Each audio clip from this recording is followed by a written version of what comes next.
Good morning. This devotion is for November 11th, and we're still on the topic of hope.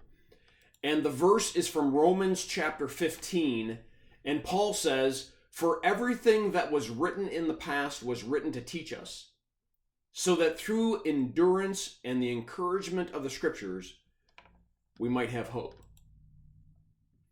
And the title for today's devotion is Hope Takes Root in God's Word. Well, I gotta love a title like that since I'm the pastor of Firmly Rooted Ministries. But what's the point?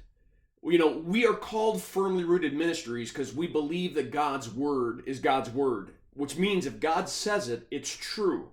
It's true now, was true in the past, is true forever. Well, that means that that's something that's unchanging. And if it's unchanging, then we can have hope in it.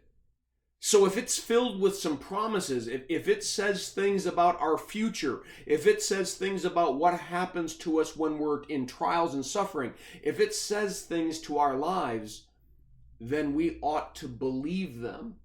Our hope should root itself into God's Word, His eternal Word. And as it does so, our hope finds certainty.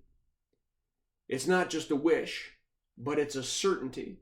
We know that God is true. We know that He is good. We know that He is loving. We know that He is compassionate. This coming Sunday, we're going to talk about gratitude and how we should have gratitude because of God's character. What an interesting sermon this is going to be. And as we discussed, what is our perception of God? And are we perceiving God rightly? And if we did perceive Him rightly, would our view be different and would our hope be different? Well, I encourage you, if you live nearby in Oxford, to come to the Oxford High School and worship with us and come hear that first message on gratitude. I also encourage all of you to read the devotion that is attached. I pray that this devotion is a blessing to you, and have a firmly rooted day.